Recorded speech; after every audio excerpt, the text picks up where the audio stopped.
Bueno, buenas noches. Estamos en la tercera y última entrega de la charla debate con los licenciados Jorge Garaventa, Graciela González, Claudia Vigil Echeverría, quien les habla Alberto Díaz, que oficio de moderador de esta mesa. Estamos todos invitados por la docta ignorancia. Le agradecemos a Jorge Curcio y a Violaña Fuapúpulo que nos han invitado como editores de la misma. Es la última entrega que tenemos. Y como antes, fuera de cámara, estuviste alardeando un montón, Jorge, vas a iniciar vos esta vuelta. Qué bueno. Bueno, buenas noches. Perdón, que se me escapó la comunicación. Tenemos la posibilidad de recibir comunicaciones vía email. El email habilitado es mesadebateviolencia@gmail.com, mesadebateviolencia@gmail.com. Allí tenemos aquí nuestra computadorita, recibiremos las preguntas que tengan para hacernos en el momento y las vamos a leer. Así que bueno, Jorge. Bueno, primero lo último. Como hoy estamos cerrando, en realidad lo que quiero es transmitir lo que me parece que casi todos hemos cosechado, es la conformidad de la gente en las redes, que me parece que tenemos la satisfacción de que hemos sido acompañados, ¿no? Así que sí, han sido benevolentes. Han sido benevolentes. Algo así de bueno debemos haber hecho también para convocar. En realidad, por ahí había dos cuestiones que me habían quedado dando vueltas. Tres. La primera es que resultó como de efecto muy positivo el hecho de que en el último debate hubiera debate, ¿no? Es decir, no sé, por ahí se había instalado la fantasía que estábamos todos de acuerdo y realmente me pareció buenísimo. A mí me parece que lejos de haber aparecido diferencias, lo que apareció es una amplitud en las coincidencias y la cuestión de que los temas de violencia, maltrato, abuso son inagotables y que están para seguir siendo pensados, ¿no? Esto me parece que hace, ojalá esto que hoy hace la docta ignorancia lo tomen las universidades, sobre todo las universidades públicas, y no solamente para hacer posgrados pagos, sino que puedan incluirlo en la formación, porque hoy salen con muy poco conocimiento de estas cuestiones, no solo de las técnicas de abordaje, sino de las filosofías en relación a la violencia, ¿no? El estudiante, el flamante psicólogo, sale con carencias bastante importantes en este tema. Después hay posgrados muy interesantes, pero son posgrados. Lo otro que quería retomar era, habíamos hablado del incesto paterno filial y Claudia con mucho criterio había traído esta cuestión de que en realidad en una sociedad que se supone civilizada, aunque no lo haya dicho de esta forma, pero una sociedad que todo adulto cumple algún tipo de función paterna, por lo tanto cualquier abuso sería un abuso incestuoso. Lo que yo quería puntualizar es que cuando yo señalaba la necesidad de que el incesto paterno filial sea un cuadro jurídico autónomo, estoy hablando justamente de características muy particulares y que tengan reflejo en la sanción. que tengan reflejo en el castigo al abusador, es decir, que abusó de aquella niña o aquel niño al cual tenía la obligación moral, económica, social, etcétera, de tutelarlo, ¿no? Esto por un lado. Después, por otro lado, cuando vos, Alberto, traías con muchísima pertinencia la cuestión esta de un cierto relativismo cultural, ¿no?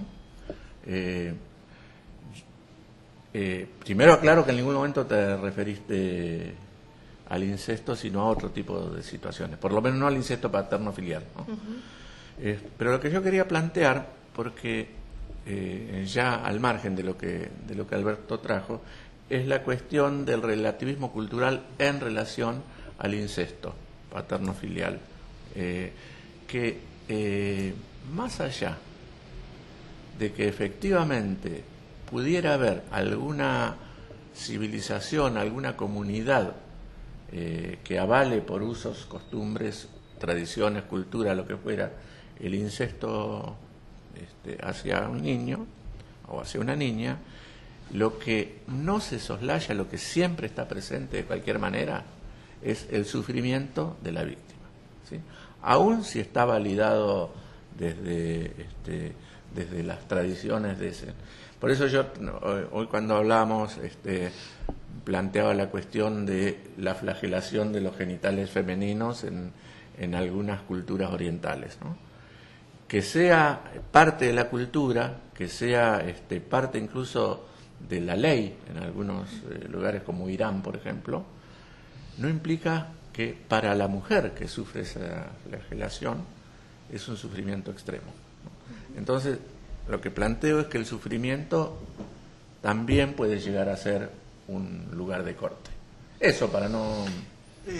O sea, el relativismo cultural queda relativizado en su apreciación frente a una víctima que termina padeciendo las condiciones de justificación del relativismo. Claro. En casos de violencias y abusos, diría yo, el relativismo queda relativizado. Muy buena síntesis. Muy buena síntesis. Yo tenía interés hoy en plantearles algo que me parece que todos tenemos algo para decir al respecto. ¿Qué lugar le podrían dar al consentimiento? O lo que se llama el consentimiento en las situaciones de relaciones sexuales no consentidas o consentidas a la fuerza, en el abuso sexual. ¿Qué podríamos ubicar en torno a esto? Estaba justamente cuando surgen preguntas de los compañeros me viene la clínica a la cabeza, me viene el sufrimiento y me vienen los graves trastornos que produce un sufrimiento que por sus dimensiones no puede ser comunicado. Y en este sentido, lo que vos decís, hay muchas situaciones de seducción en donde los niños son llevados a la situación de abuso a través del juego, y que justamente en uso de la confianza y del afecto participaría de alguna manera o queda participando, lo cual agrava mucho los sentimientos de culpa de la propia víctima, que siempre tiene sentimientos de culpa, pero aún más porque se siente parte de esa tragedia de la que es objeto, y por eso el silencio y por eso los gravísimos síntomas. Yo quiero hacer mucho hincapié en que no hay relación incestuosa o abusiva entre un adulto y un niño que no produzca daños gravísimos. Tanto mejor si puede ser comunicado, pero de todas maneras lo que he visto es desgarrador, o sea, inenarrable realmente. Así que pienso que el consentimiento debiera ser algo a ser destituido como figura inclusive, sí, pero completamente, inclusive en algunos casos de trata y de prostitución también. Eso iba a decir yo, que en realidad la ley que hay sobre trata tuvo que haber modificado unos artículos justamente porque se suponía, cuando interrogaban a las personas que estaban en situación de trata, les preguntaban si estaban allí por su consentimiento, si eran mayores de edad, si eran menores se suponía que no. Pero si era mayor de edad, les preguntaban si estaban con su consentimiento. Y a las que decían que sí, también las procesaban por ser partícipes de ese delito de trata. A ver, ¿cómo es Es eso? muy interesante, se cambió hace exacto, poco, no, se sí, cambió, claro. justamente por esta dificultad que la ley Quedaban se cambió. acusadas las víctimas. Quedaban, por ejemplo, o sea, Penalmente. en las situaciones de mucha violencia, donde vos estás constreñido en un lugar, donde estás esclavizado de alguna manera, Un campo de concentración. como un campo de concentración, no podés escapar, hay candados, etcétera, o te pegan o te drogan. En esas situaciones, las personas buscan su supervivencia de alguna forma, y algunas acatan o ayudan o son partícipes del, como no puedo decir, Sobreadaptan. se sobreadaptan, exactamente. Entonces, en ciertos momentos a esas personas se las procesaba junto con los tratantes. Por lo cual en la ley le tuvieron que hacer la modificación de 1 o 2 artículos para que dijera que siempre se suponía que no había consentido, porque partía de la situación de vulnerabilidad de esa víctima, cómo la habían captado para esta situación, etcétera. O sea que el consentimiento ya, digamos, hay una legislación que dice que no hay consentimiento. Cuando es niño nunca hay consentimiento. En realidad pensaba esto. Cuando estamos hablando de consentimiento, ahí en algún momento nos corremos un poco de la Convención Internacional de los Derechos del Niño, porque la Convención establece que un niño es niño desde el momento que nace hasta los 18 años. ¿No? Y las legislaciones, la nuestra incluso, tienen otro, digamos, hasta los 14 años el consentimiento no es válido. Después entramos en zonas grises, que son las zonas donde hay que se ve un poco más el caso a caso, porque estamos hablando de, si bien genéricamente, según la convención, serían niños, estamos hablando de chicos con otro nivel de maduración o que están en otra etapa. Pero en ese sentido, por lo menos nuestra legislación es clara en una cuestión. Sí. La sexualidad no consentida coloca a quien no consintió en víctima, tenga la edad que tenga. Esto es claro, ¿no? Sí. Es decir, es algún tipo de abuso, algún tipo de violación, algún tipo de ¿no? Incluso, pero lo que yo decía es que la zona gris, en lo que no lo voy a nombrar nomás, no me voy a meter porque me parece que es muy gris, que es la zona del estupro. Sí. La zona del estupro, que es cuando se supone que puede o no puede haber consentimiento, ¿no? Porque si uno aplica la ley estrictamente, no importa si un chico o una chica de 15 años... Queda mal el general San Martín. Claro. Que hacemos que haber un prócer, Claro. o sea, que cayó en la zona Entonces, gris. Esa es una zona, zona gris. En general se establece arbitrariamente esa edad, por eso en todos los países es distinto. En algunos lugares a los 12, acá en Argentina. Yo no me acuerdo si es de 14 a 16, ¿no? No, hasta los 14. Y No, el estupro, digo yo, el estupro. hasta los 14, creo que es. Después ya no, es abuso. Pero de cualquier Es violación. manera, sí. También estamos diciendo lo mismo. Violación. ¿no? Lo Vos lo mismo. estás diciendo de abajo para arriba y yo de arriba para abajo. Lo que sí es que no se considera, si hay una relación con una chica que es menor de edad, que tenga 14, supongamos, pero el novio tiene 16, eso no es la misma Claro. situación que un adulto abuse de ella, obviamente. Eso no se judicializaría. En relación a lo que traías, Claudia, vos, sobre el consentimiento de los niños, hay una etapa en el abuso que no ocurre en todos los abusos, pero que es importante destacarlo, que es cuando el chico, el niño, además de ser abusado, fue corrompido. Claro. ¿No? Eso es fundamental, esa etapa es fundamental, porque además las consecuencias para ese niño van a ser muchísimo más graves cuando Totalmente. ¿Qué adulto. implicaría corrompido?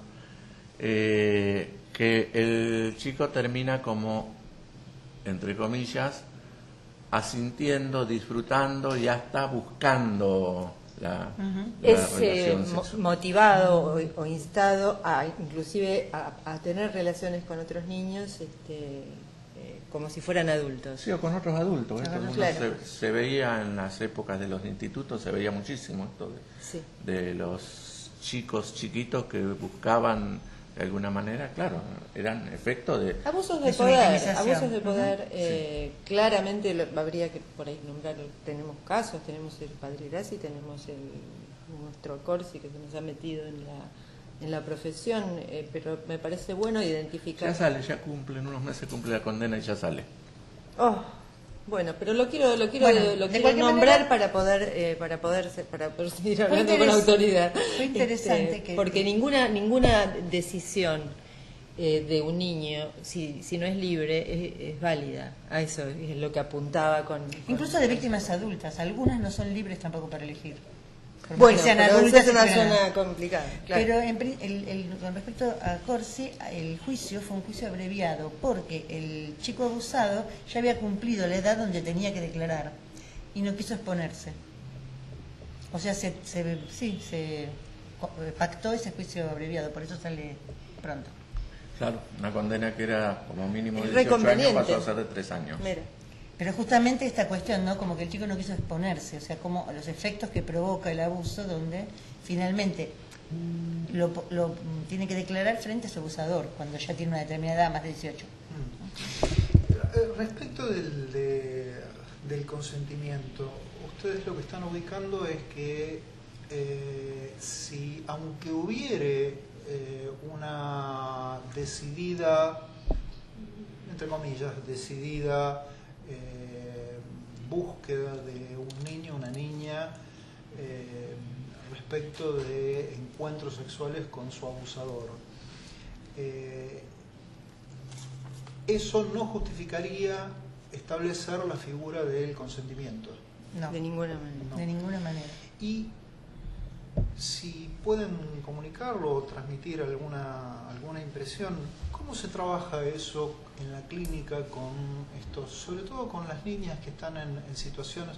A mí me tocó la oportunidad de escuchar a una niña que tenía estas inclinaciones, podemos decirlo así, irónicamente. Y en un tramo de una reunión en conjunto con varias personas, sus guardadores, ella dice, bueno, y yo ahora entendí que no tengo que hacer, me voy a buscar un marido cuando sea más grande y que me pegue solamente cuando yo me lo merezca. Que me pegue menos, algo así. Sí. Y me preguntaba cómo se trabaja con las víctimas, o como este es un espacio pensado para la transmisión y la formación, y yo lo pienso más como un planteo de inquietudes, una arborización de inquietudes en donde el televidente puede rumbear después para donde más le haya picado el bichito de la inquietud en esto. Yo digo, ¿cómo podemos ubicar algún trabajo terapéutico con este tipo de víctimas que se presentan diciendo, a mí me gusta, yo quiero, y además yo lo quiero, estoy enamorada de él? Bueno, primero caso a caso, pero en Claro. principio, el hecho de que, cuando estamos hablando de niños, ¿no? Niños y niñas. Sí. Cuando un niño empieza análisis, el hecho de que vienen sus padres o quien sea, que tiene una entrevista, eso provoca que baje la presión de lo que está sucediendo, que haya un despliegue, un espacio de juego donde no se juzga y donde cualquiera de esas cosas que pueda decir serán habladas como cualquier otra. O sea que después ves caso a caso para dónde rumbear. Nosotros, por conocimiento de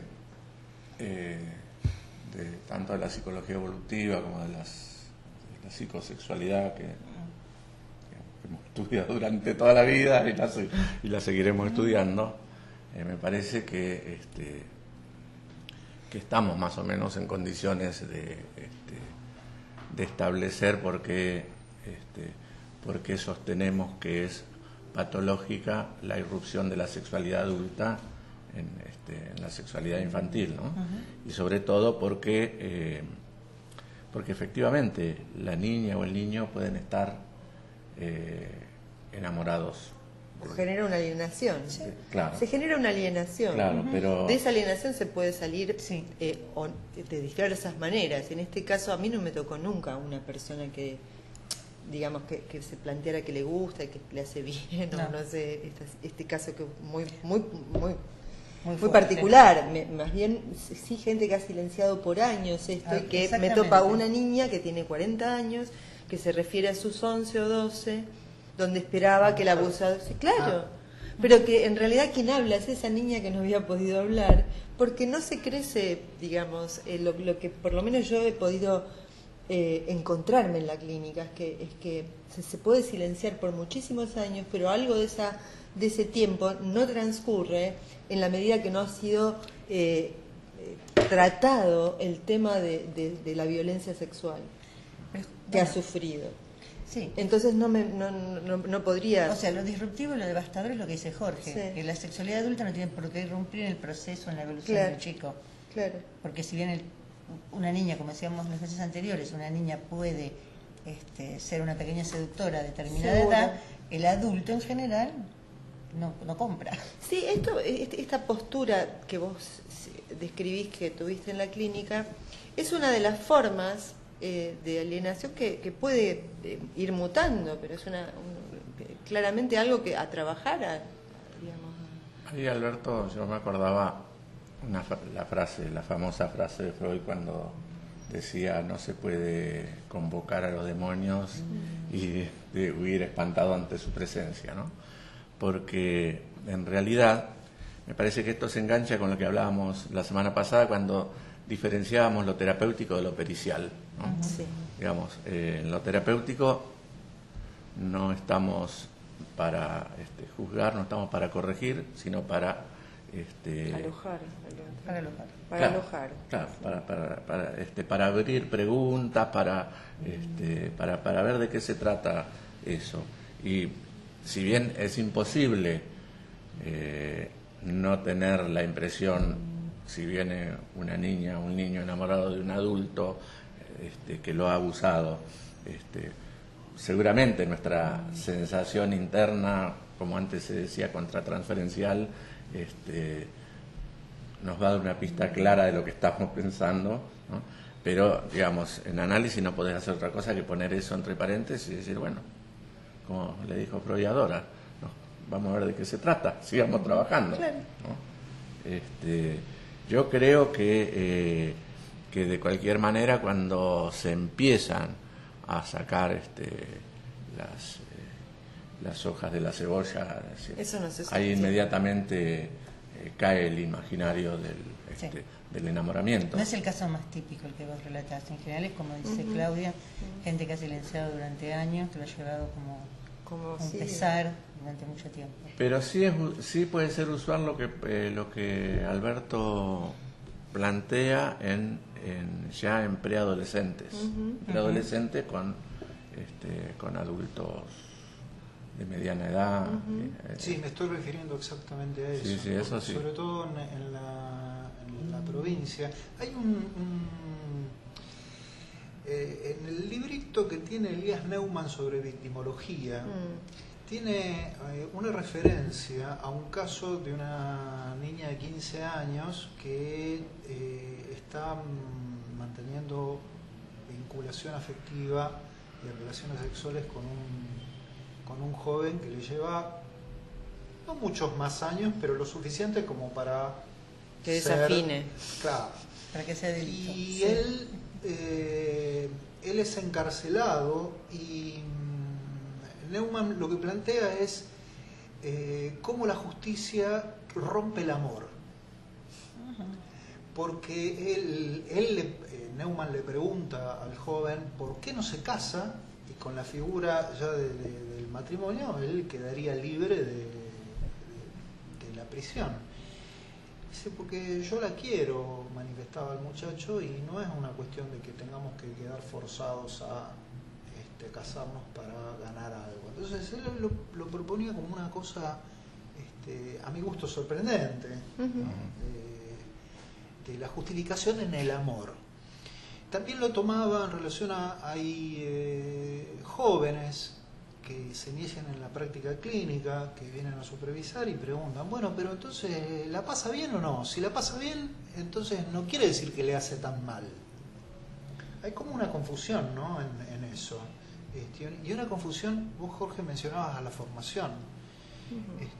Una confusión en torno a qué debemos entender por placer en nuestra profesión. Porque pareciera ser que placer es, entonces, el principio de placer es quedar ligado a algo que hace bien. Claro. Y si hace bien, entonces, deme dos. Respecto al caso que vos decís, en general cuando una chica de esa edad, de 15 años, sale con un chico que tenga 19, digamos que ya hay una diferencia en cuanto a que ella es mayor de edad. Sí, en general son novios a esa edad, es una cosa adolescente. O sea, otra cosa debió haber pasado porque alguien denunciara a este muchacho, si no sería el novio para la familia y para el chico que sale con ella. No es un hombre de más de 40 que está saliendo y entonces los padres por ahí intervienen diciendo esto es un delito. Es extraño, algo debe haber pasado para que él terminara así. No nos quedemos por ahí en la cuestión de la sospecha. Yo creo que es muy claro el hilo, el divisor de aguas que situó Jorge al principio, que es el sufrimiento. O sea, es una rareza. El sufrimiento en algún momento ordena la situación, la lectura y el posicionamiento. ¿Y no es la falta también de posibilidades de elegir? Porque digamos, a los 15 años puede elegir cosas, pero a los 8 no. Claro. O sea, no sabe ni siquiera cuáles son sus derechos, a qué puede negarse, y no tiene posibilidad de negarse, ni siquiera puede irse de la casa. Entonces, hay algo que, como dijimos, que irrumpe en ese chico, que interrumpe su proceso normal de cómo tendría que llegar a ser adulto, sexuado, y creo que sobre eso hay que hablar. Entonces, a mí me parece que muchas veces los que lo dicen, pero si le gustó, ¿no?, que esto, como vos decías, es la cuestión de la culpa que le genera al chico haber disfrutado. Generalmente el abusador típico no es violento, no tiene conductas muy agresivas. Y aunque haya sufrido también se siente culpable. Aunque haya sufrido también se siente culpable. Pero entonces no será eso digamos, me suena mucho a las justificaciones que se daban algunos pedófilos que dicen justamente, bueno, si al chico le gusta y se arma el escándalo nada más que porque Lo que los pasa demás hacen lío. Graciela, lo que pasa es que ahí hay un tema, porque cuando en el primer debate yo insistía en que hay que dar el debate sobre el SAP, que no podemos callarnos la boca, bueno, esto que vos decís tiene que ver con que los que empezamos a conceptualizar el tema de abuso sexual infantil y sus consecuencias, etcétera, arrancamos tarde. Ya había toda una teoría abusadora publicada, instalada en las facultades, una tolerancia a la violencia en tribunales, inusitada. Eso es lo que hay. Pero quería aclarar una cosa, porque en mi mensajero personal una colega tiene un público aparte, colega, tiene un público propio, licenciado Garaventa. Una colega me pregunta por qué lo defiendo a Corsi. ¿Quedaste como defendiéndolo? ¿Lo estás esperando a la salida? No sé, porque a lo mejor algo no se entendió bien de lo que yo planteé. En realidad creo que ni siquiera necesito explicar, dado que públicamente pero además indefendible. Además hay una cuando Corsi fue condenado, yo publiqué un artículo que se llama Condenado, justamente, donde planteo la perversión de este tipo de juicios abreviados, ¿no? Porque en realidad es inadmisible que en temas de violencia o en temas de abuso haya juicios es como un arreglo abreviados extrajudicial, como o haya mediaciones, cuando en realidad no hay paridad entre un abusador y un abusador, y todos sabemos que el abusador sigue teniendo influencia sobre el abusado. Puede intimidarlo. Toda la vida.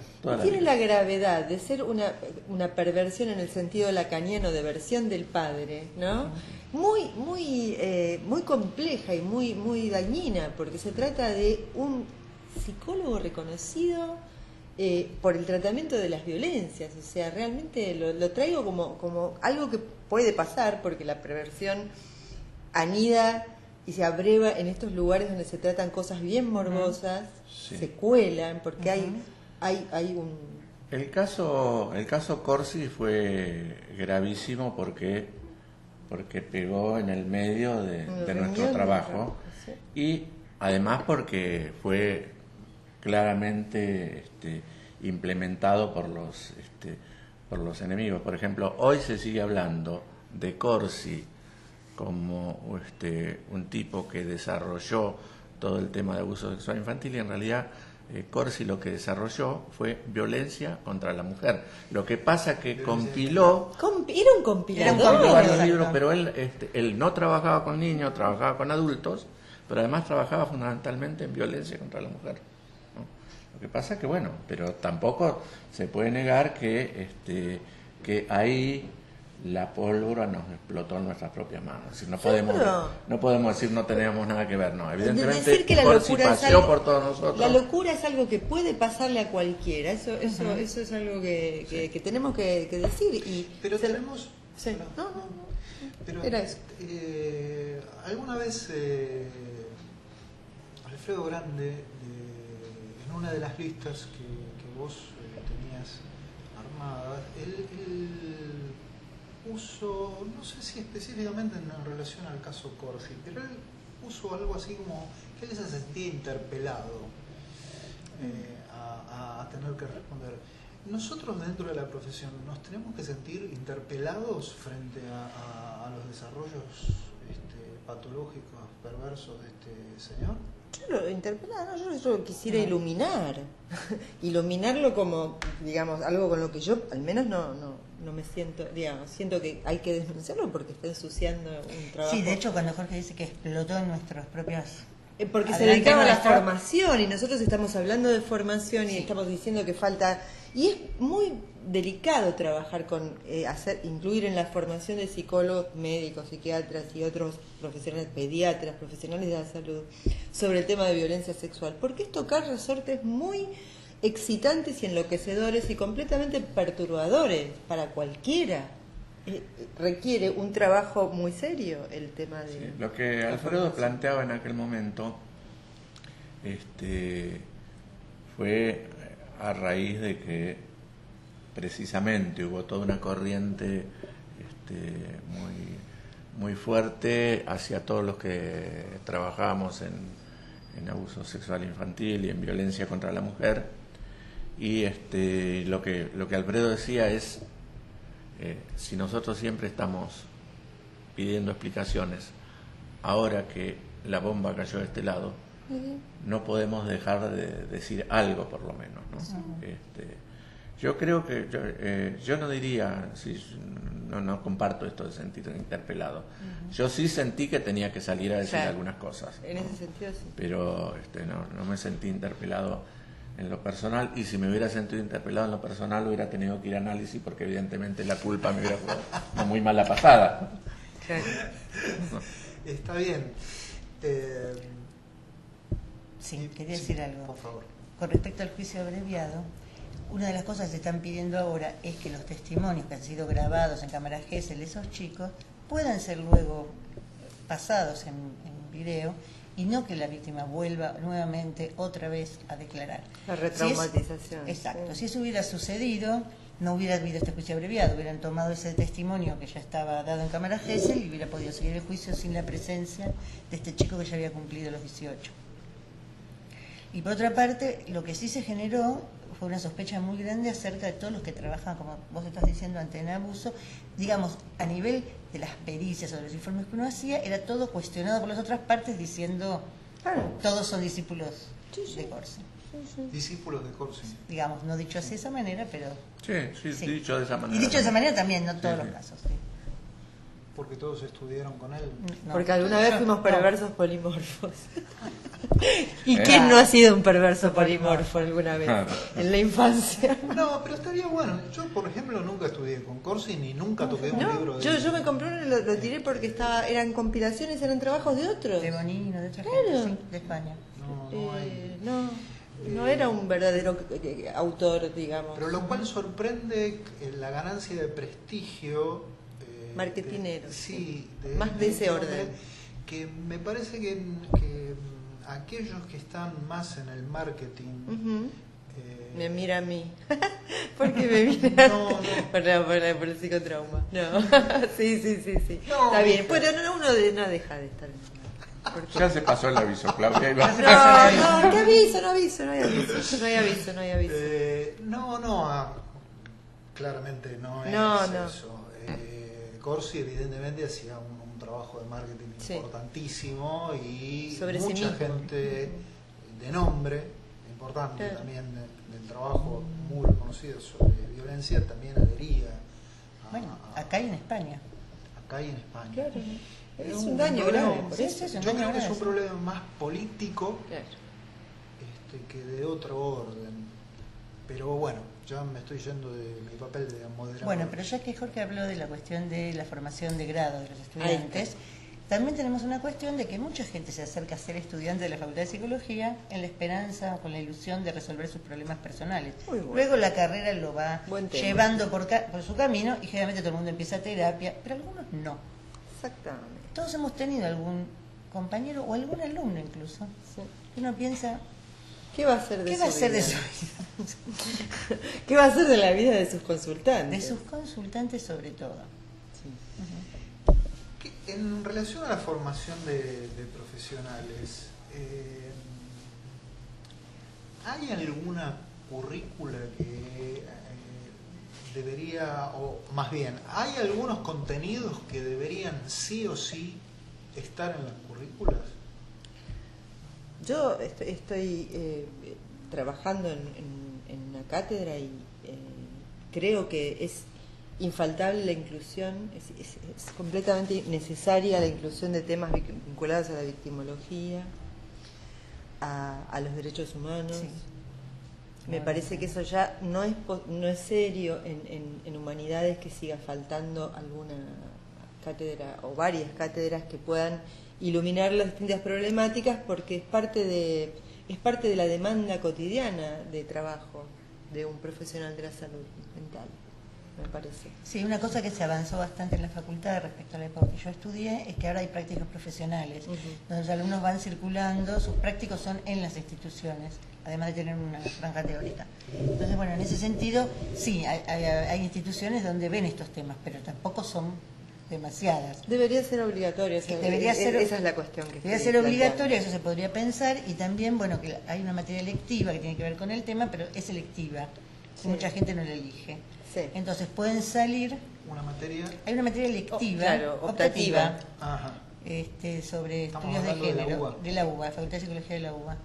Pero es electiva, entonces una de las ideas es que eso tenga que darse tenga rango de obligatoriedad, y que las prácticas profesionales, aparte de que hay algunas donde se concurren instituciones de este tipo, que haya una por ahí específicamente del tema.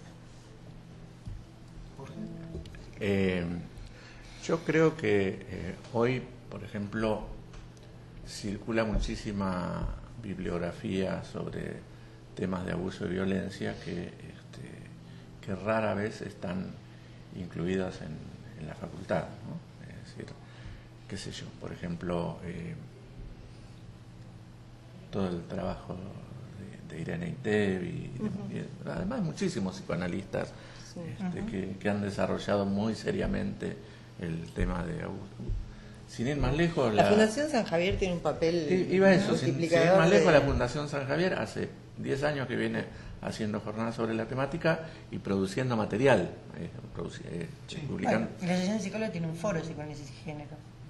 Claro. Donde se ven estos temas también. Pero yo voy a esto, yo creo que el tema abuso sexual infantil, que se supone que es hoy una de las problemáticas más frecuentes, al menos en nuestra sociedad, junto con las cuestiones de violencia contra la mujer, deberían tener un espacio curricular específico dentro de la carrera. Dentro de la carrera de grado. ¿Se ve el código de ética?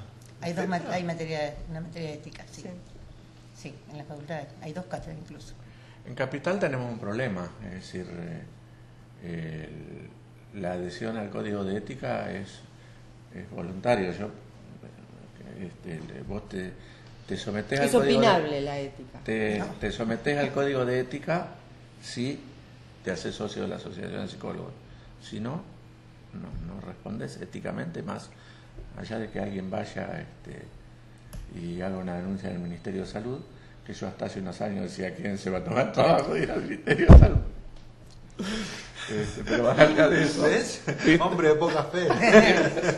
siempre llega, es cuestión de esperar.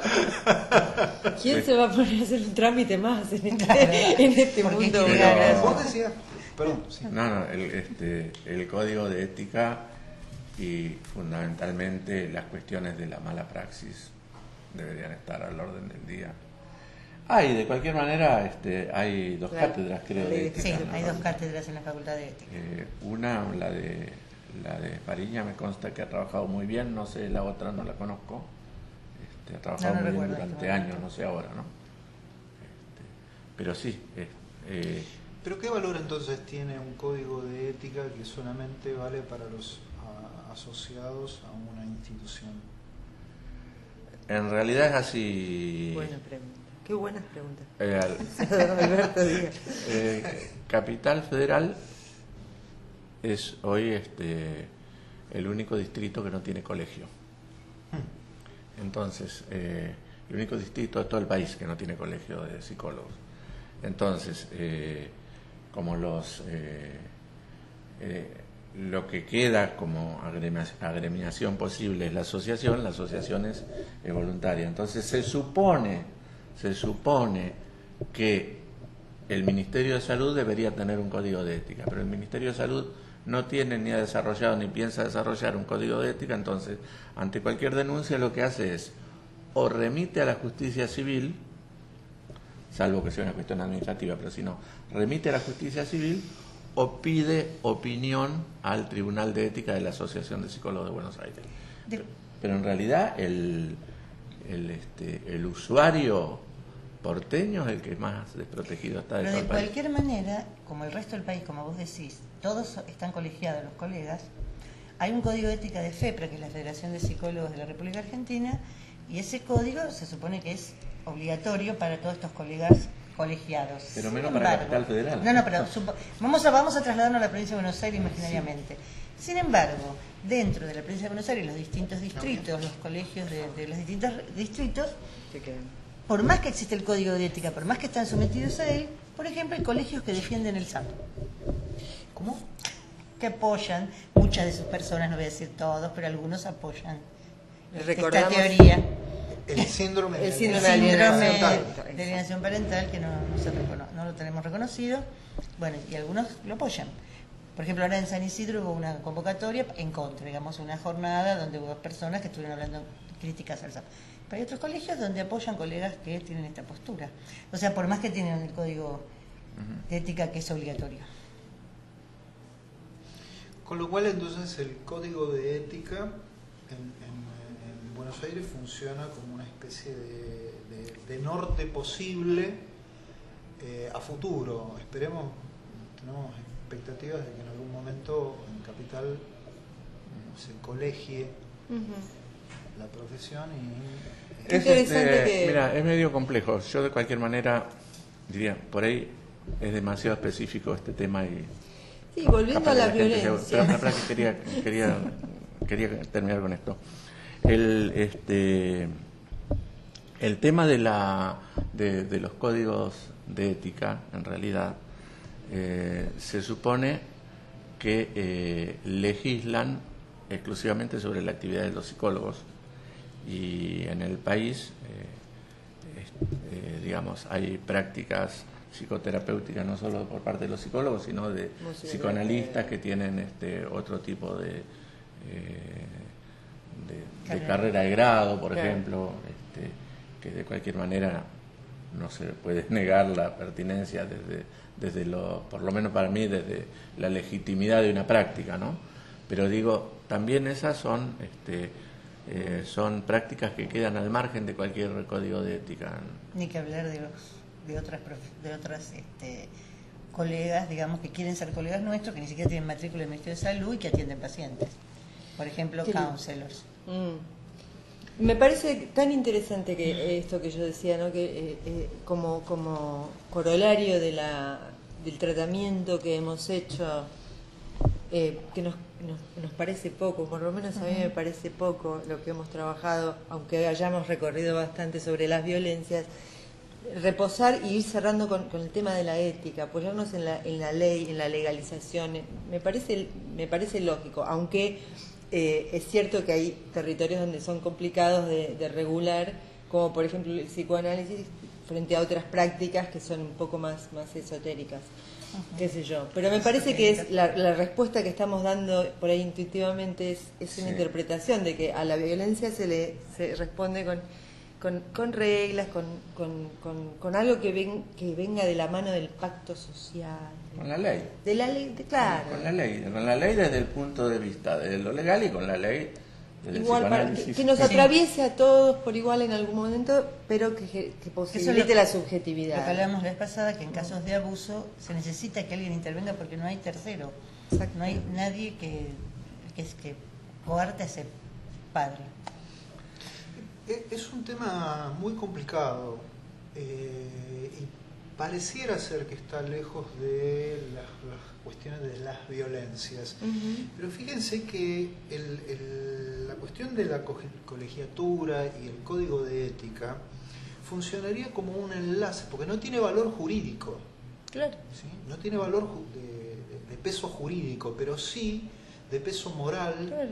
Y de peso técnico De para cuestionamiento. asesorar a la justicia en relación al comportamiento de un profesional en torno a la práctica que lleva adelante. Y fíjense que hay un corte ahí, hay un corte comunicacional, un corte de valores entre la instancia jurídica que puede consultar a las instituciones FEPRA, pero si un profesional no está vinculado a esa institución, entonces queda como un valor relativizado. Exacto. ¿Cierto? Sí. Es así, yo lo estoy preguntando, ¿no? Es tan así que tanto el código de APA como el de FEPRA dicen que no se permite, no deberían los psicólogos utilizar técnicas no reconocidas, bastaría para que nadie utilice un síndrome que no está reconocido. Y sin embargo, Mira. mira vos. Como un tiro por la culata. Hay otra cuestión que me Está parece bien. que por ahí nos puede revincular con el tema, Está bueno. porque hay algo que en la cuestión de la violencia yo creo que nosotros no podemos soslayar, así como hablamos de Corsi, no nos podemos hacer los distraídos con algunas cosas que son la violencia entre los profesionales. ¿No?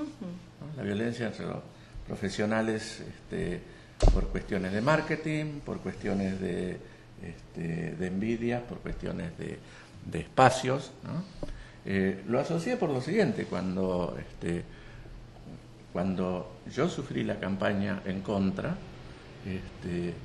quise hacer la denuncia en la Asociación de Psicólogos, en el Comité de Ética, en el Tribunal de Ética, y no la pude hacer porque los denunciantes gozaban de la impunidad, los que agraviaron gozaban de la impunidad de no ser socios, entonces no respondían por esos actos, ¿no? Estaban fuera de la ley. Estaban fuera de la ley, claro. O sea, que profesionalmente se produce como un estatus perverso. Eso Una impunidad. es exactamente... Una impunidad para decir cualquier cosa y que no lo puedas... Yo no diría fuera de la ley, porque alguien no es obligación pertenecer a una asociación, pero sí fuera de un lugar en donde, de una casa que nos nuclee de tal manera que estemos obligados a tener que dialogar en ese lugar y no en los ringside preparados con jurisdicciones ad hoc. Ahí tenemos otro tema, ¿no? Porque los psicoanalistas también tenemos otro atravesamiento donde sostenemos que la ética es el deseo y nos planteamos una práctica donde la misma práctica responde a nuestra ética, ¿no? Es decir, es un tema bastante complejo. Digo para diferenciar, siempre me gusta diferenciar lo que ocurre dentro de la clínica, que es una cuestión, Sí. y lo que ocurre después en el el lazo social. en el campo de las legalidades sociales. Bueno, porque sí, en realidad la violencia se instala también en el lazo social. ¿Por qué nos íbamos a salvar de esta cuestión de que lo que es violento es el lazo social? ¿No? Y eso es un tan así. y me parece que habría que leerlo desde el sentido, desde la conceptualización hagariana de la social, ¿no? La sociedad es sádica, dice un paciente Y mío siempre. porque es contagioso, es completamente pertenecemos a un lazo social que se da pero yo lo que te decía es la generalización que tú estás haciendo. No, en no. ese sentido No, decía interpretar el lazo para poder rescatarse y ubicarse y no pensar que el analista por serlo está libre, exento, ¿no? está Seguro. libre Eso estamos de acuerdo. claro, Sí. en ese sentido. Jorge recién mencionaba que hay violencia entre profesionales. ¿Alguno tiene ganas de ¿Pelear? ¿De pelear? ¿De pelear? No, pelear con Una ustedes, bromita no. para cortar el hielo. ¿Alguno tiene ganas de comentar las violencias que se generan contra profesionales que trabajan en problemáticas de abuso sexual infantil? El famoso backlash. Por ejemplo. ¿El famoso? Backlash. El backlash es por ahí hago la definición por si alguien no sabe bien de qué se trata. Por favor. Es un movimiento que surgió hace unos cuantos años y que es una manifestación violenta en los hechos, en las palabras, en las campañas, contra todos aquellos que trabajan en temas de abusos y violencia, ¿no? Han llegado a los hechos, hay gente a la cual han golpeado, Han llegado a los profesionales a los que han golpeado. Y yo, disculpa, ¿no? En forma personal conozco un caso donde la profesional fue denunciada por el abusador como la que abusó a sus hijos. O sea, A ver, de nuevo. una persona fue denunciada por abuso. Llevan a los chicos a esta profesional que convalida, que hace un informe, y el abusador, o sea, el padre de los chicos, denuncia a esta profesional como siendo ella la abusadora. Ella le había hecho hacer esas cosas, esos dibujos, digamos. Por supuesto, esto fue a penal y la sobreseyeron inmediatamente, pero es un costo emocional y económico grandísimo. Importantísimo. Importantísimo litigar en una sede penal. Sí. Aunque eso no afecta a su buen nombre, honor y todo eso, es mucho dinero, mucho costo. Me gustaría que pudieras terminar de redondear la cuestión del Sí, árbol. en realidad nosotros tenemos el privilegio de tener un backlash argentino, que es autóctono. Autóctono, que fue todo un movimiento que se genera en el año 10 años será, no me acuerdo si el 99 o el 2000, por ahí. por ahí.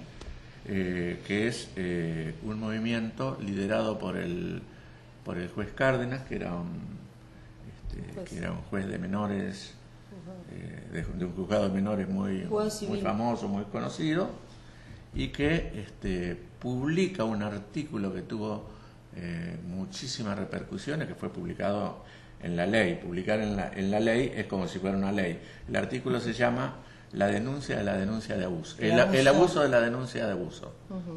Y ahí denuncia él, con nombre y apellido, a una serie de personas que según él estarían, eran Juan Pablo Viari, Irene Tevi, Silvio Lamberti, etcétera, etcétera, etcétera, que serían personas que trabajaban para destruir familias, denunciando o apoyando las denuncias contra padres de parte de madres en situaciones de divorcios conflictivos, ¿no?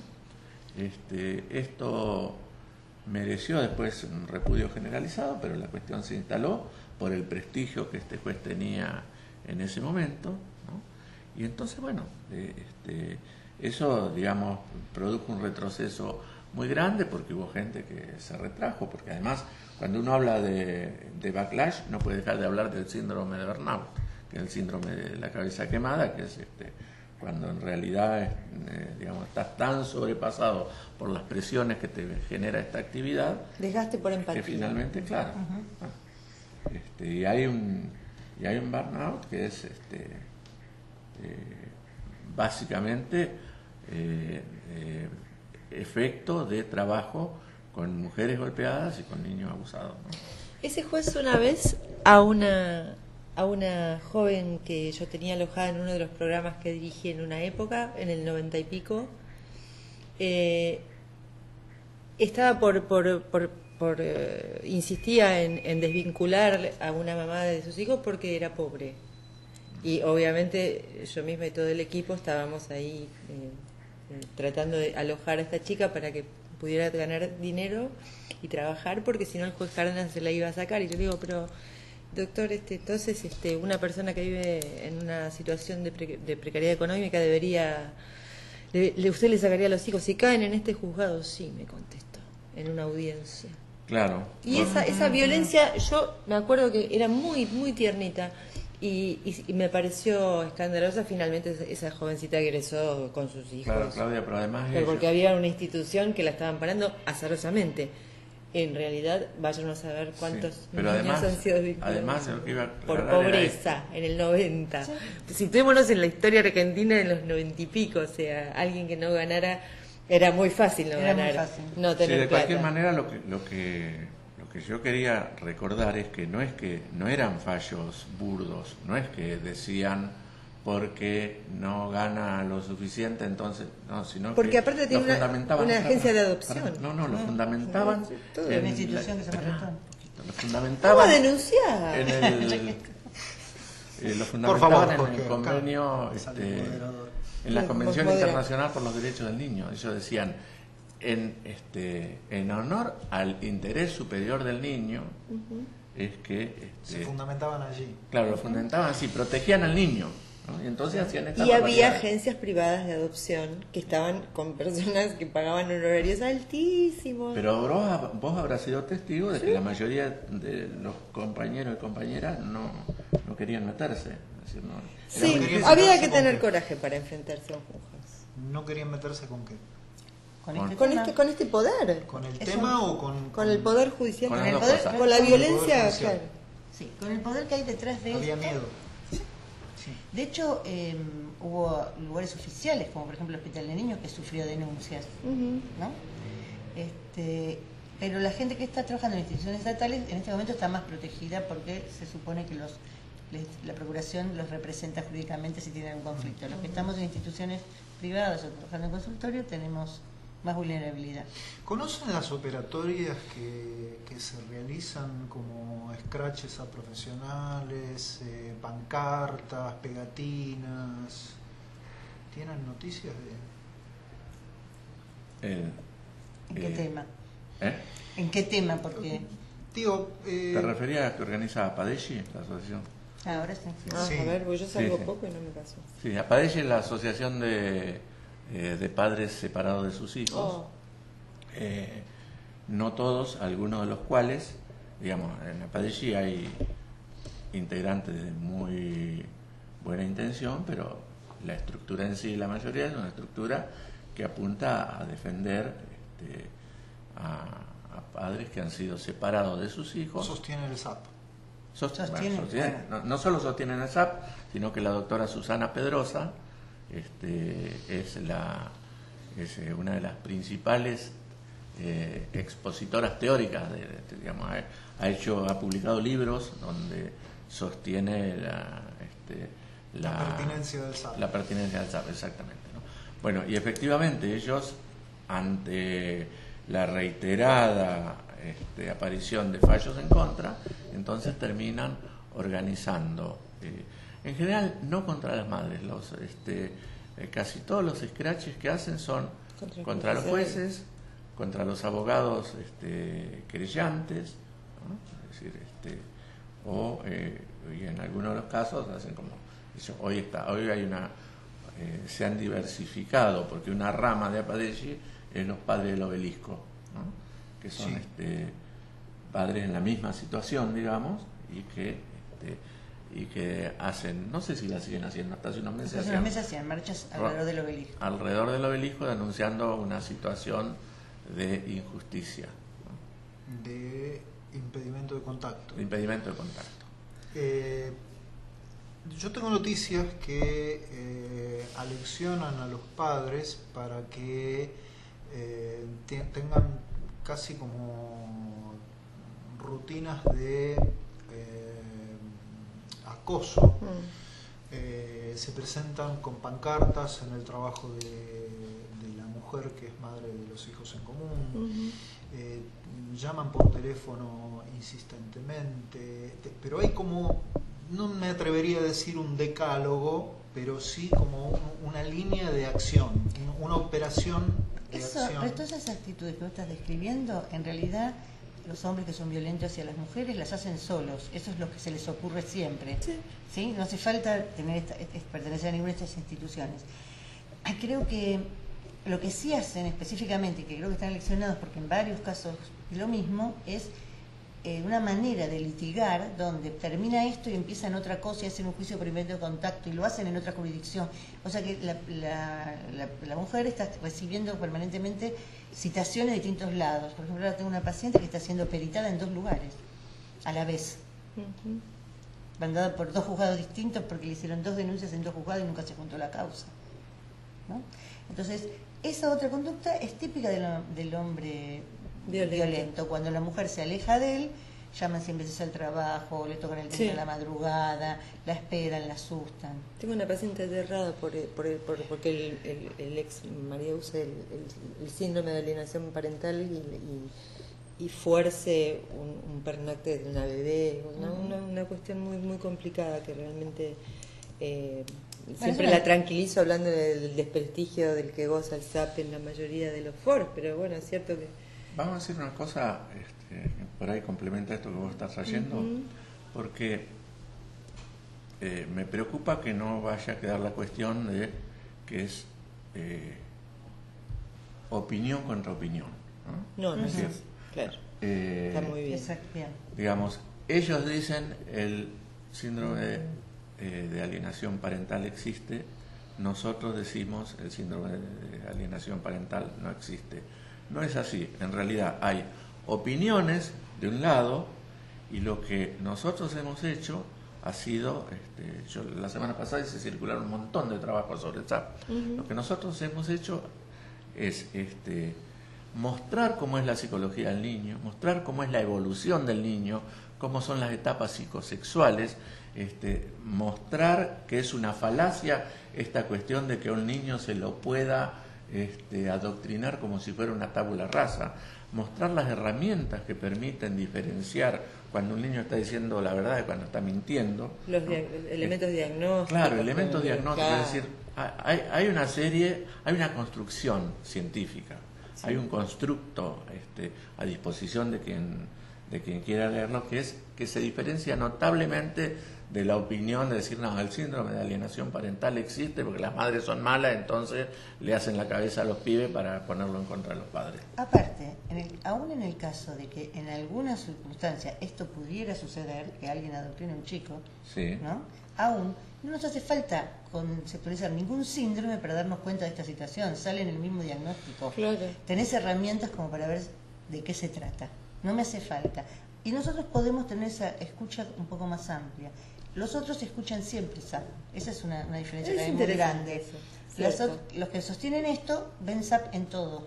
Claro, generalizan para pero nosotros es una cuestión de género, claro, en realidad. Trabajamos caso a caso, o sea que si en un caso se nos da que podríamos sospechar, bueno, aquí no sucedió esto, también lo veríamos. Sí, yo quería retomar algo que vos estabas mencionando, que es el hecho, una cosa es que los hombres violentos recurran a estrategias casi comunes de modos de transmisión inconsciente, espontáneos. Y otra cosa es que una institución los recoja como operativo de tareas. Tenés que hacer esto, después esto, y con incrementación de los pero yo no decía de eso. violencia. Yo lo que decía es que la institución los adoctrina para la batalla judicial, no para ir a para escrachar a la desgastar, mujer. para usar el desgaste. Sí. La política Esto del- otro no les hace falta porque ya lo hacen solos. Necesitan decirles cómo manejarse Sí, con la justicia. yo ahí estoy en desacuerdo con eso. Yo creo que hay un adoctrinamiento. Me ha tocado trabajar en varias oportunidades con papás que han pasado primero, tienen como... Ingenuamente por ahí, claro. Sí, no sé si tan ingenuamente. Algunos sí, otros no, pero con características de ocultamiento al profesional, al terapeuta interviniente. Y uno en el speech que vienen trayendo le vas pescando la forma. Me parece que es bastante peligroso que las instituciones tengan un código de procedimiento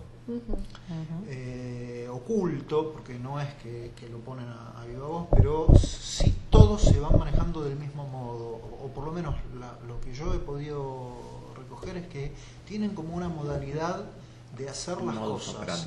Modus operandi. contra los terapeutas. Bueno, y hay uno donde sí yo veo una especie de adoctrinamiento, es en los terapeutas más o menos nuevos que trabajan con esta gente. A mí me han pedido que leyera una pericia que aparentemente le iba muy en contra a una mamá, y apenas empecé a leer las primeras 2 páginas, decía cosas tales como la insoportable personalidad de la señora. Por ejemplo, es sincero. La tengo, ¿no? La tengo guardada. O decía, lo único bueno que veo en ella es que puede jugar con su niña de 4 años a su nivel, digamos, como que puede, si es que necesita bajar a su nivel, entre paréntesis. Dicho por un colega.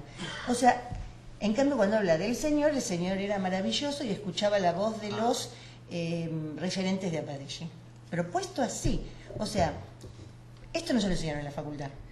Pueden no haberle enseñado violencia, pero eso, escribir algo así, no se lo enseñaron en la Bueno, es que facultad. eso reproduce Hay un la violencia, adoctrinamiento. o sea, creo que a Reproduce. veces hay que interpretarlo como, o sea, volver al discurso que permita interpretar o iluminar, que se reproduce un lazo violento Exactamente. en el tratamiento judicial de los casos, y eso hay que poderlo situar, y por eso la formación, y por eso yo sinceramente valoro muchísimo este tipo de debates que permitan acercar a todo el mundo la necesidad de Sí. nombrar estos entrecruzamientos. Bueno, por eso, en esta época, con el avance de determinados temas, incluso de los derechos humanos, no podemos decir, bueno, no sé de esto. No podés decir no sé de esto. Tenés que haberlo leído, por lo menos. No te digo estudiado mucho, pero por lo menos tener un panorama de qué se trata.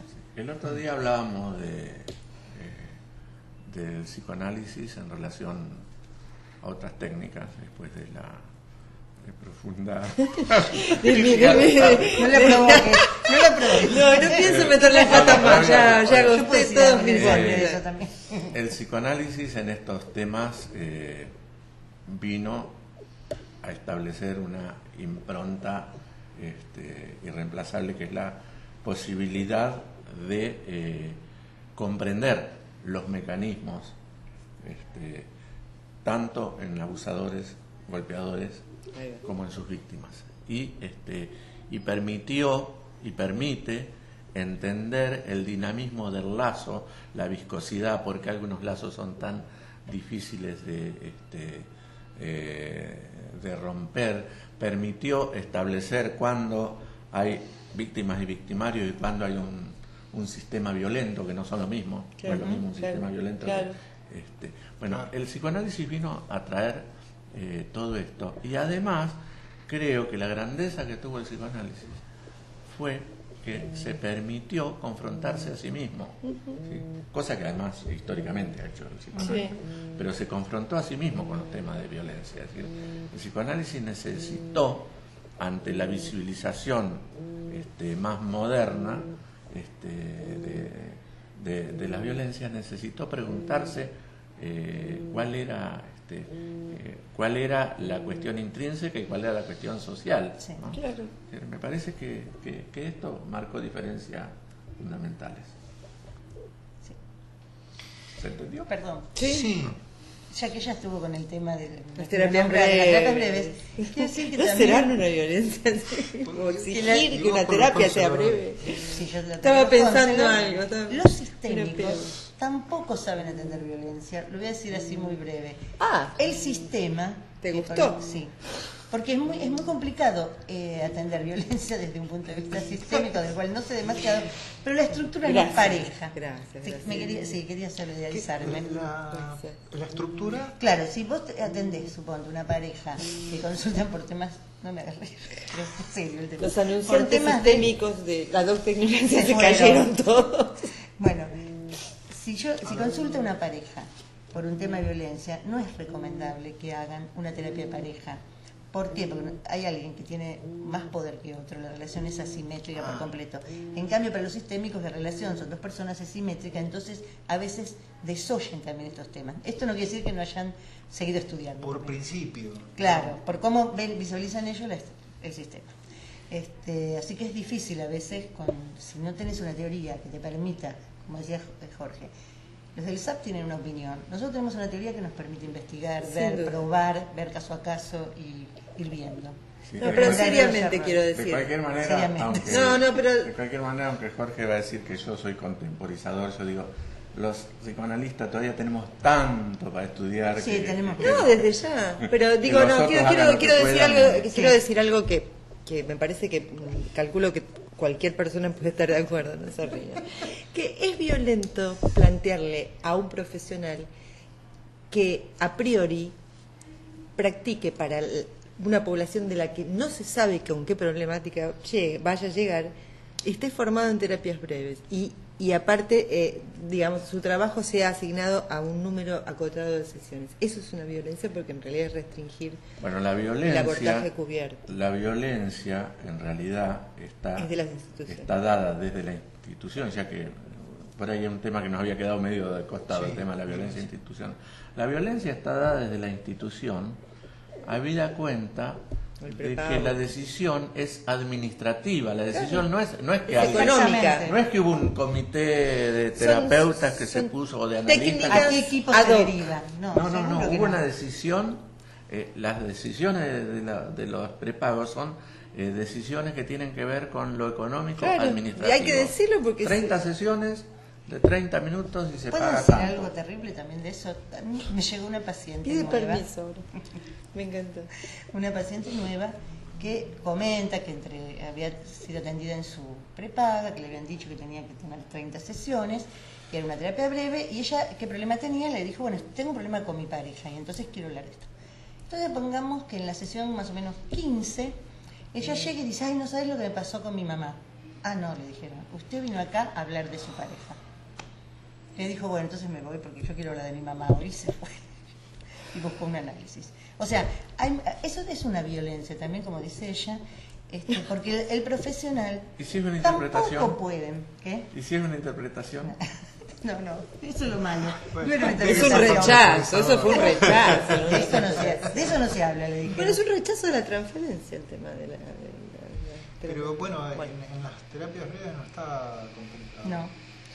¿Qué? El trabajo sobre la transferencia. No, claro. Claro, pero a lo que yo me refería era, si por lo menos dijeran, bueno, se va a trabajar con terapias breves, así que hacemos un acuerdo con la escuela de Fiorini, que son especialistas en terapia breve. No, acá te dicen, trabajás con terapias breves, no le importa si está formado, si no está formado, si digamos, presuponen que vos vas a adaptar tu técnica y bueno, y de hecho uno lo hace.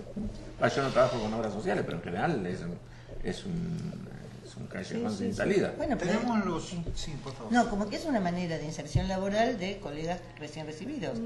Entonces, no pueden tampoco elegir, no pueden ir a decir, bueno, pero yo considero que esta persona la quiero escuchar más veces o necesita ser escuchada. No se puede. Eso tiene que ver con... A veces sí, pero es más raro, sí. Es azaroso y por eso digo, realmente plantea un punto de dificultad que, por ejemplo, yo he tenido personas que han empezado consultando por una cuestión inespecífica y aparece un secreto o un recuerdo que despliega lo traumático, que casi siempre se despliega al tiempo. Se puede hablar de eso al tiempo en lo traumático Ujú. y la verdad que para eso hace falta tiempo. Sí. ¿Sabe que nos va a quedar afuera el tema de psicoanalistas abusadores? De aquellos que Qué miedo. en uso y abuso de la transferencia llegan a mantener relaciones sexuales con sus pacientes. Todavía tenemos tiempo, así que... A ver, Qué bárbaro. Y bueno, eso es un tema que circula, no se habla, pero circula. ¿Cómo así? El otro día, en un programa de televisión, estaba el supervisor con el psicólogo que estaba enamorado de su paciente.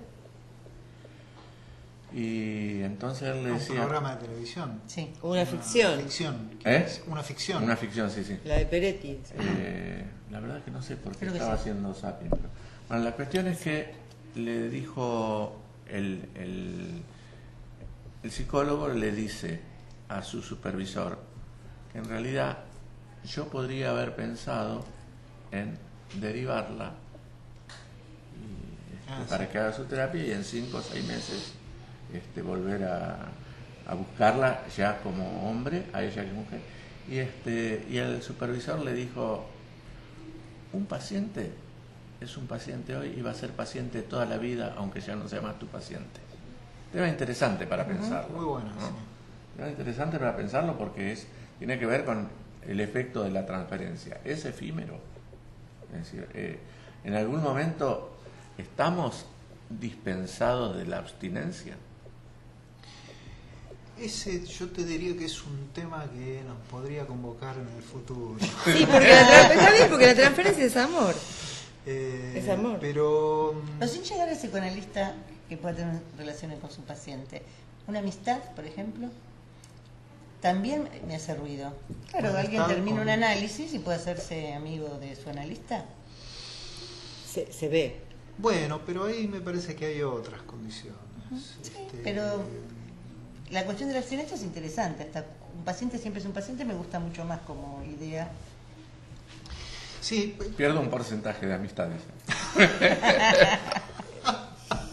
Parece- ¿Qué eh, tema? Nos estamos llenando de temas morales. no, Otra vez. es un, Y sí, es un nos tema pasa. muy No, difícil. es ético, no es, Sí, no sé si es porque moral. tiene que ver con la ética y volvemos nuevamente a los códigos de ética, a la formación, a cómo son transmitidos determinados valores de formación y de transmisión en la profesión, que no es que vale todo porque en torno al deseo, los psicoanalistas, no vale todo, no es de cualquier manera, no... Y por otra parte, en muchos lugares se han implementado, por ejemplo, en selección de los nuevos jueces, se les hace un informe psicodiagnóstico. Nuevos jueces, a la policía, los nuevos que van entrando, y nosotros no. Bueno, eso que decías del Decía alumnado. antes, bueno, por eso digo, la forma es nosotros muy no, bueno, muy bueno. no tenemos eso como requisito. Está muy bien eso. Bueno, dentro del psicoanálisis está la formación del analista analizándose. Sí, pero no es Para- obligatorio el analizarse. Sí, no es una obligación jurídica. Claro. No es una condición, un requisito para la. Casi todo el mundo se ejercicio de la analiza, profesión. pero algunos no. No, yo conozco mucha gente que no se ha analizado ni Nunca. creen Que se tengan que... que tenga que analizarse. Es Complicado. un problemón ese. Bueno. Eso es un problemón. Cuando se aprobó el tema del registro único de profesionales en el Ministerio de Salud, la idea original era que los profesionales validaran el título cada 5 años. Y quedó en que renuevan la matrícula porque las corporaciones profesionales se les No la fueron nuestra, encima. seguramente las médicas, ¿no? Y- Deben haber hecho. No. creo que sí, creo que fueron las... No. Pero bueno, la cuestión es que fracasó el intento ese de tener algún tipo Pero no es lo de mismo control. revalidar que tener esto otro, ¿no? No, Digamos, claro. la entrevista. Podrían ser ambas cosas o... Bueno, no quiero ser violento, pero tenemos que ir cerrando. Tenemos unos minutitos aún. Consideraciones finales en relación a la violencia, Jorge, o a las violencias. Es difícil, después del abanico que hemos abierto, yo con lo que me quedaría es con que el femicidio está en atroz aumento y siguen sin tomarse con seriedad las medidas judiciales imprescindibles, que el abuso sexual infantil tiene una tasa que permanece alarmantemente alta y seguimos sin implementar claramente cuestiones de educación sexual, que es la única vacuna que realmente existe contra el abuso sexual infantil. Pero al lado de esto, yo insisto que al menos desde la concepción con la que yo trabajo, que es el psicoanálisis, hay cada vez más desarrollos de herramientas que permiten el abordaje de esta problemática social en una sociedad que es absolutamente cruel con las víctimas y que cuando tiene algún tipo de solidaridad, la solidaridad dura lo que dura en la pantalla de televisión o en los diarios el caso. Eso que pasó tu minuto. Graciela. Qué violento. Yo quiero decir algo un poco polémico, que es que, como él dijo, la educación sexual es la mejor vacuna y tenemos una ley de educación sexual que no se cumple, como ya hemos dicho, desde hace 4 años, que no se aplica, salvo en los lugares que han querido aplicarla. Quería decir que en estos temas, como en los temas, por ejemplo, uno que se ve mucho más fácil, que es el tema de trata de personas, hay trata de personas porque hay cliente que consume prostitución. Entonces creo que tenemos que empezar a pensar cómo nos estamos educando, cómo educamos a nuestros hijos, porque los consumidores mayormente son varones. Entonces hay que estar pensando un poco esto. Así como se dice que si hay trata de personas en cuanto a explotación laboral en talleres, supongamos clandestinos, bueno, una medida que podemos tomar es no comprar la ropa de esa marca que utiliza trabajo esclavo. Bueno, la siguiente medida es no consumas, porque la mayoría de las personas en situación de prostitución son víctimas de trata, o no están ahí por su voluntad, o son víctimas en general. Entonces tenemos que empezar a preguntarnos cómo es que los hombres consumen tanto esto. Ese es lo que quería decir. Claudia. Las reflexiones estas la verdad me parecen súper valiosas y tengo que decir que adhiero con lo que dicen mis colegas, que son maestros aparte. En un sentido, apoyo que la educación es la respuesta, la educación, iluminar la cultura sobre estos temas invisibilizados y subvalorados, subdiagnosticados. Apoyo, estoy muy agradecida a las instituciones que promueven la difusión, la educación, la cultura, como la Docta Ignorancia, como la Fundación San Javier en el trabajo sobre diagnóstico y tratamiento de abuso sexual infantil, en particular, que realmente es un nicho de trabajo que reúne profesionales independientes, que realmente la he conocido y tienen una alta calidad de formación y de difusión, y que creo que apoyando estas instituciones vamos a generar redes que puedan contener a las personas que se nos quiebran de sufrimiento, ¿no? Bueno, llegamos al final. Agradecemos la invitación. Y entra Jorge Curcio aquí con nosotros. Bueno, muy simple, agradecerles a todos que nos hayan brindado 4 horas y media. No es un tema menor, de una mesa con un tema. Yo siempre digo que los temas se pueden merodear, rodear, adornar, pero yo siento que han atravesado el tema, ¿no? Cuando uno atraviesa un tema, también es atravesado por el tema, ¿no? Esta es una cuestión muy espinociana, ¿no? Uno atraviesa el objeto, pero a su vez es atravesado por el objeto. Nos queda dentro de los que hacemos la docta la tarea de saber que esto no terminó acá. No nos queda la tarea intelectual, afectiva, de ver de qué manera podemos continuar con este tema que no solo es de ahora, es de siempre. Violencia ha habido siempre. Parece que hoy es más visible o que aumenta. A mí no me queda claro todavía. No me queda claro, pero la única manera de saberlo es profundizándolo. Yo no conozco otra. Así que bueno, una vez más les agradecemos desde la Docta profundamente que nos hayan brindado estas horas de trabajo, de experiencia, de disciplina en el trabajo, y bueno, hasta dentro de muy poco. Agradecido a nosotros. Hasta luego a todos. Gracias. Gracias.